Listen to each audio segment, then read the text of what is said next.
Bacon smoked above your bed. Chickens slept at your feet. Dinner was cabbage soup and bread as black as mud. Want to know how peasants survived on this for centuries? Here's the part nobody tells you. This bleak diet kept an entire civilization alive. But what exactly did a medieval peasant eat day after day, season after season, and how did anyone survive on it without breaking? Stay with me. By the end of this, you'll never look at a loaf of bread, a bowl of soup, or a pint of beer the same way again. Start with the truth most schools skip. Peasants didn't live in a fantasy of endless roasts and cauldrons of slop. They lived by a clock made of weather, debts, and rules. The year told them what they could eat and when. Winter salted their options, spring starved them, summer worked them, autumn finally paid them. Above that calendar stood the Lord and the Church. One demanded labor, the other demanded obedience, and a tenth of everything you owned, counted in grain, eggs, or coin you didn't have. Picture the tithe barn, a rib cage of timbers, dark as a throat. Your sacks of rye and oats go in, rats and damp take their share. Come sowing time, you borrow seed back from what you already paid, praying the steward isn't in a foul mood. Miss the sowing window, and the ground punishes you twice, once now with wasted effort, and again in 6 months with an empty table. Daily fuel came from bread, always bread, and from pottage, a catch-all stew that turned whatever you had into warmth you could swallow. Bread told the world who you were. The finer and whiter, the richer the mouth that ate it. For most, bread meant rye, barley, or oats ground at the Lord's mill for a fee you couldn't dodge. Mix in peas or beans when grain ran low. In a bad year, stretch it with chestnuts or even acorn meal to make horse bread. Edible? Yes. Joyful? Not the point. Pottage was the peasant's answer to everything. Water or ale in a pot, then in went cabbage, leeks, onions, a fist of dried peas, a clutch of herbs, a lucky bone or two. Let it simmer into a thick, greenish comfort that could greet you twice a day without complaint. On good days, it tasted like patience. On bad days, it tasted like resignation. Either way, it filled bellies, and that was the victory that mattered. Where's the meat, you ask? In winter, mostly because animals couldn't feed themselves once pasture died, families slaughtered pigs and the cow too old to milk, then turned the whole animal into thyme. Salt and smoke were magic tricks. Fat rendered into lard, bellies into bacon, hams into months. Nothing wasted. Blood into black pudding, intestines into sausage casings, trotters into jelly that shivered on the table and carried a day's grease into thin bodies. Beef showed up when a cow's milk failed or a neighbor had to sell cheap before feed ran out. Nobles loved venison and boar. Peasants loved anything that didn't rot first. If you lived near water, fish saved you. Rivers and ponds pulsed with eels, pike, carp.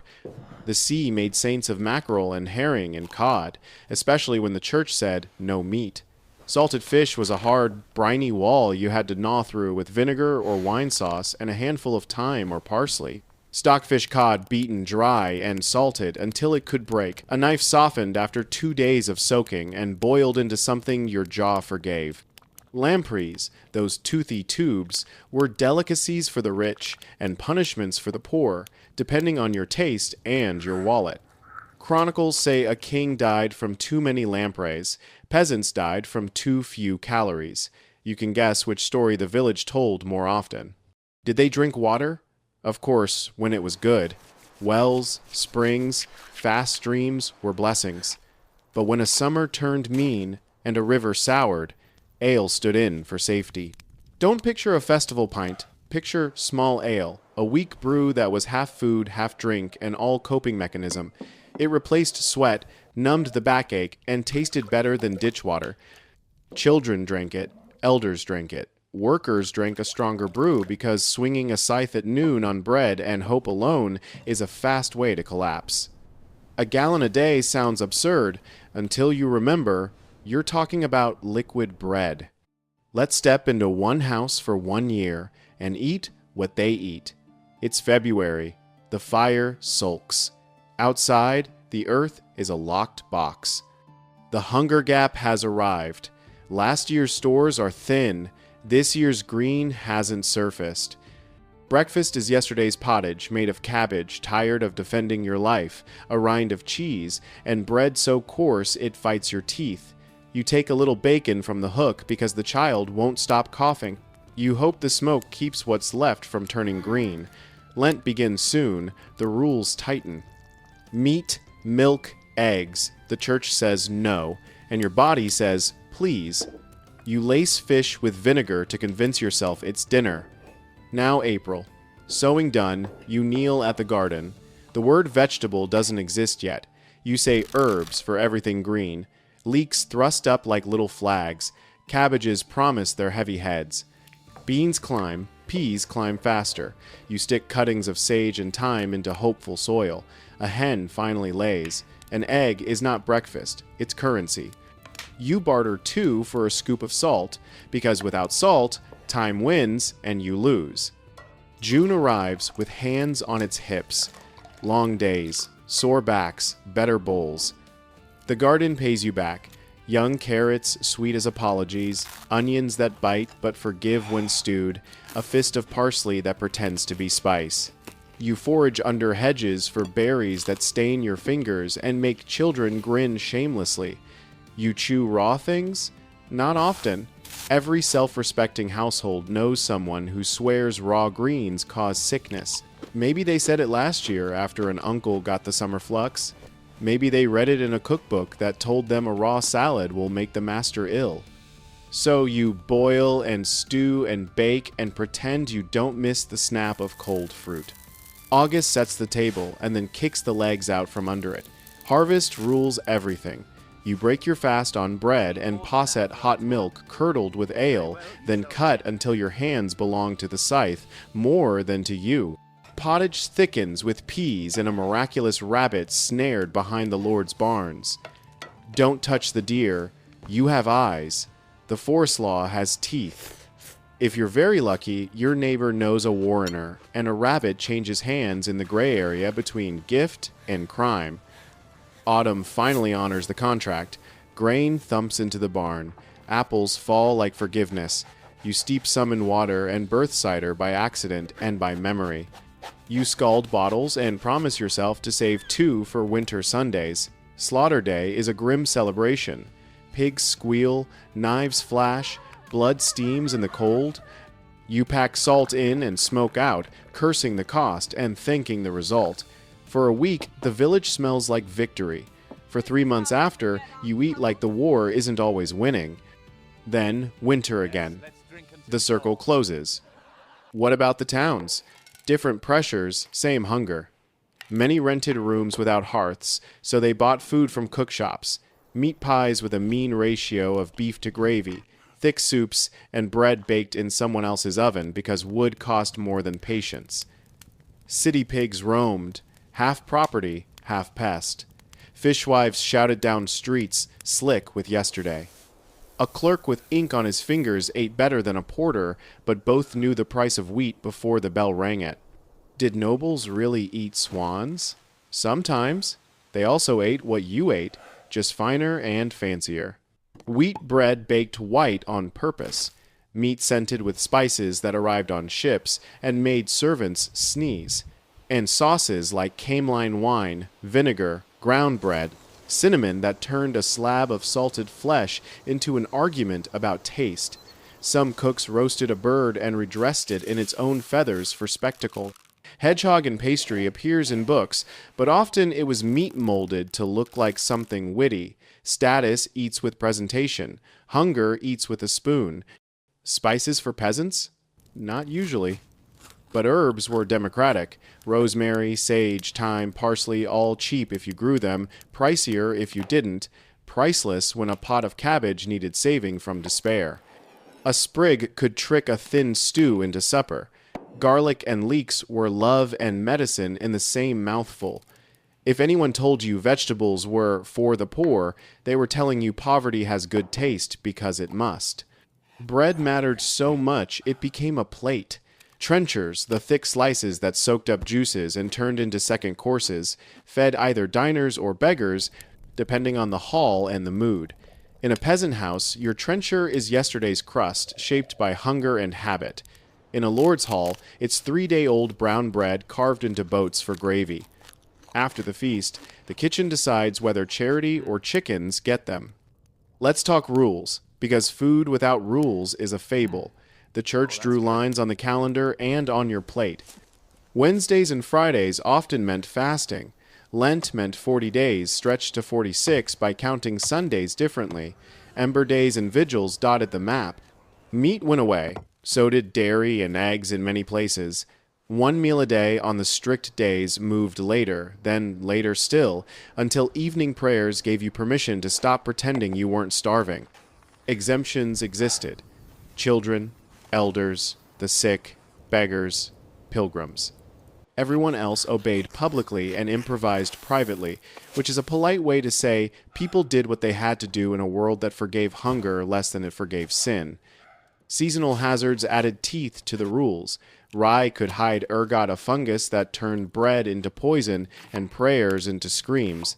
Wet summers made fields brood and rot. The Great Famine, early in the 14th century, taught villages what empty truly meant. The Black Death later taught survivors what leverage felt like. With fewer mouths, wages nudged up. Meat crept onto more plates. Markets smelled richer. For a generation or two, the bottom of the pyramid stood taller. Did kids starve? Sometimes. More often, they ate first when the bowl arrived. A heel of bread dipped in pottage, a cup of thin ale, a smear of curds they grew on it, or they didn't. Childhood was a diet, and a test, and a gamble. Mothers learned to stretch food like they stretched cloth. One more day, one more bowl, one more season. Was everything filthy? Plenty was. Plenty wasn't. Water could be sweet. Wells could be kept. Rain could be caught. But when you live with animals indoors because wolves and thieves think just like winter, your house becomes a chorus of smells you can't ignore. You burn rushes, you air linens, you scrape trenchers clean. Still, fleas bite and mice help themselves. That's why you hang meat in smoke and stack grain with cats and hope your neighbor's dog prefers rats to bread. What about festivals? Feasts mattered because they forgave you for being poor the other 350 days. A saint's day might mean an extra ladle of meat in the pot, or a sweet made with honey and bravado. Weddings were entire animal carcasses turned into gratitude. Ale flowed until you forgot how bitter some weeks tasted. Then it ended, and you went back to the calendar and the garden and the mill. Take one more hard look at the table. Bread, a bowl, a knife, a slice of bacon, like a red bookmark on a gray page, a dish of pickled herring daring you to complain, a jug that smells like barley and relief. 5 mouths, 2 adults staring at the math. This is not misery porn. This is competence. This is logistics. This is how bodies that reap and sow and carry and mend get through a year without dying of the effort. Would you eat this for a week? Rye bread and pottage? Salted fish and vinegar sauce, or bacon and cabbage? No wrong answers, only confessions of what your 21st century stomach thinks it could handle. Here's the twist you didn't expect. A lot of this diet was good for you, if you could get enough of it.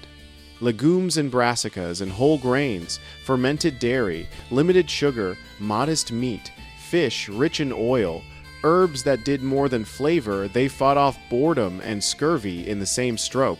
The danger wasn't quality, it was quantity and timing. Too little in spring and you lost a child.